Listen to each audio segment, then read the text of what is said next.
Yo, what is going on YouTube? I am Germ here. Today I want to talk a little bit about 100 Thieves and their coaching staff for 2023 because I think overall it is pretty interesting. We did, of course, get this tweet like a week ago now from 100 Thieves. We've already kind of heard that Cass was going to be their new head coach.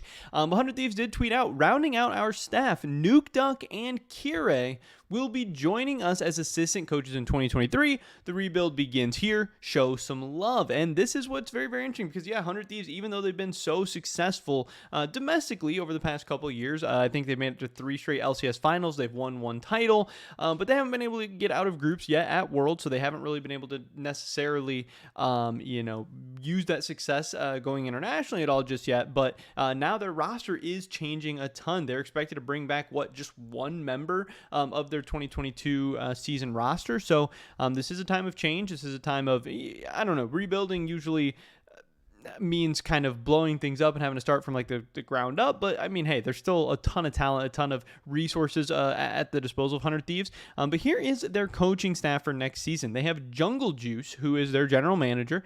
They have Cass, who's going to be the LCS head coach. I believe this is going to be his first time as a head coach. I believe he was an assistant coach with Mad Lions. Maybe he was like the head coach where they had people above him as like the head of the coaching staff or whatever. I'm not exactly sure. I believe this is his first coaching stint, or his first head coaching stint, but we'll see. Either way, he's got a ton of experience, and people expect him to do a very, very good job.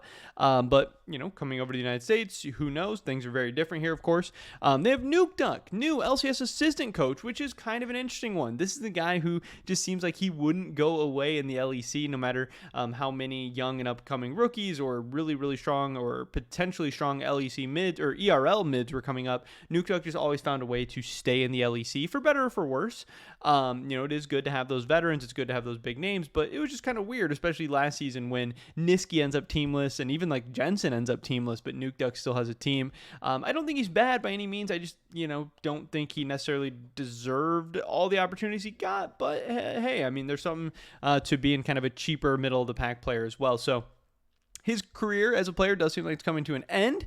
And is he going to make a good coach? I don't know. We'll have to wait and see. I'm sure, he has some ideas. Obviously, he's a very, very intelligent and good player to have as long of a career as he's had. But, hey, we'll have to see how it works out. But, yes, we will not be seeing Nukeduck in the LEC next year or the ERLs or anything like that. We will be seeing him with 100 Thieves. They also have Chimera, Dan, Kire, and then Ryan is going to be the team manager. Overall, very, very interesting coaching staff. Guys with a lot of, competitive experience. Kire, Nukeduck, and guys who definitely know a lot about the game. But again, at the end of the day, just being a good player doesn't automatically mean you're going to be a great coach. You have to not only know the ideas, but be able to communicate them, be able to teach them, be able to have your players respond to you and listen to you and actually, care about what you're saying, especially when you're coming into a lineup that has guys like Doublelift and Bjergsen in it. These guys are very, very strong-minded. They have ideas. They want things done a certain way.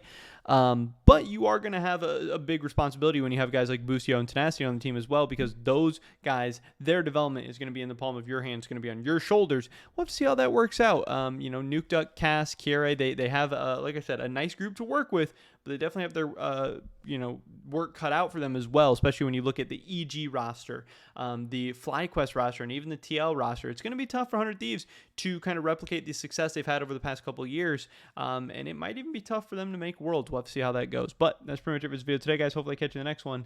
Until then, peace.